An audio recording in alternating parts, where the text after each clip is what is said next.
نعمل مع بعض النهارده صينيه بيض جميله جدا جدا للسحور، وممكن كمان تعملوها للفطار.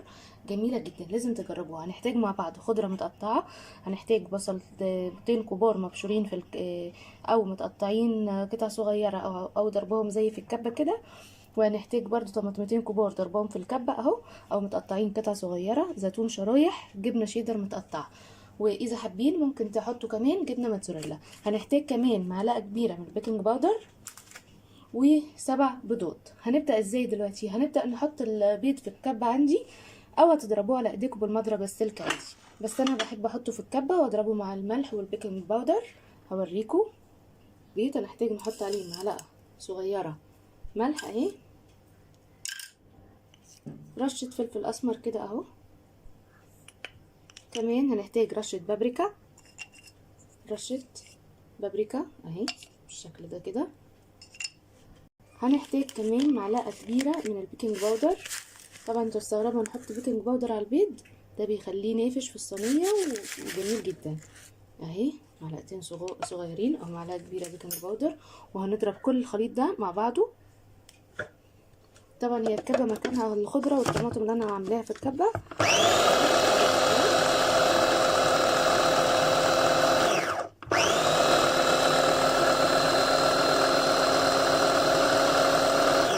كده خليط البيض جاهز معايا. ممكن طبعا تعملوه ايه من غير كبة، تضربوها على ايديكوا عادي. معانا في الطاسة اهي على النار، هحط معلقتين كبار سمنة او زبدة اللي يريحكم، وهننزل عليه بالبصل بتاعنا اهو، وممكن زيت، يعني ممكن سمنة ممكن زبدة ممكن زيت، براحتكم خالص، بس انا بحب ايه السمنة مع البيض، بتبقى طعمها جميل جدا اهو. هننزل بالبصل ونسيبه ايه، نعلي عليه ونسيبه لما يحمر شوية كده يبدأ يدبل اهو. بس نسيبه على النار، ما يبدأ يدبل هقول لكم هنعمل ايه. اهو البصل بتاعي بدأ يدبل اهو، هننزل عليه بالخضرة اهو.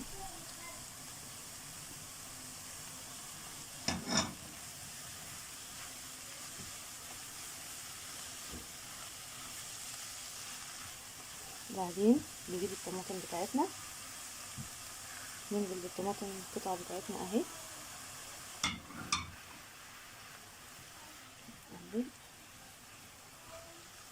وهنسيب ايه لغايه اما الطماطم تتسبك شويه. بعد كده نكمل، هنرش بس رشه صغيره ملح على الخليط ده، رشه صغيره بس عشان انا حاطه الملح اصلا على البيض اهو، رشه صغننه كده بس اهي. ابدا بقى اجيب الزيتون بتاعي، كمان ما نكترش ملح عشان احنا حاطين زيتون. هنزل بالزيتون اهو،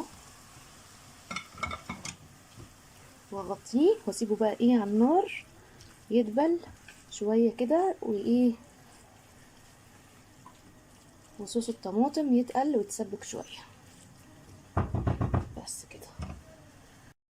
ادي كده الطماطم ايه اتسبكت شويه، هنسيبه على جنب يبرد بس ايه لمده 10 دقايق كده، ونجيب صينيه بقى ونجهز ايه صينيه البيض عشان ندخله الفرن.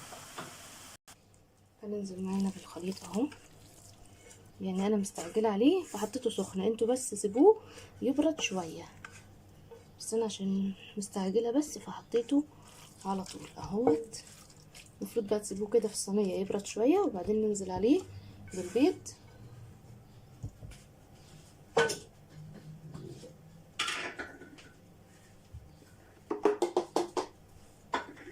ادي خليط البيض بتاعي اهو، وهندوب ايه كله مع بعض، نقلبه كله في بعض كده اهو. طبعا الفرن مسخناه، شغلاه من فوق وتحت ومسخناه. هدخله على درجة حرارة 180، بتاخد ايه من تلت ساعة لنص ساعة، لنص ساعة هنبص عليها، وما نلاقيها اول لما تلاقيها اتشربت والبيض استوى كده هنطفي عليها وتقدموها بألف هنا. هوريها لكم بعد ما تستوي. انا قلبت كله كده في بعضه اهو. فاضل الجبنة، هجيب معايا الجبنة اهو، وابدأ انزل بايه بالجبنة بالشكل ده اهو. جبنة الشيدر بتصنع البيض ما بيستوي بيبقى طعمه جميل جدا. انا مقطعاها ايه زي ما انتم شايفين كده، ممكن تبشروها ممكن، بس هي كده طعمها بيبان وبتبقى طعمها جميل جدا.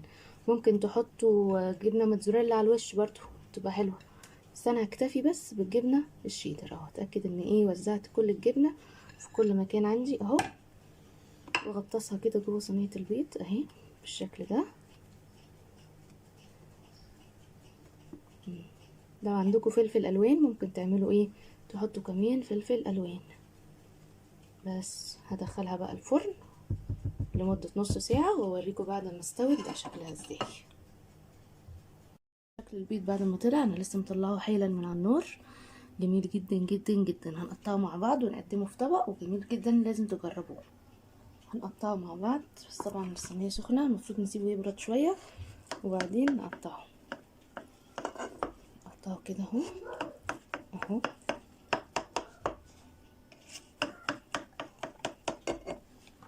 اهو بالشكل ده زي اللي انتوا شايفينه.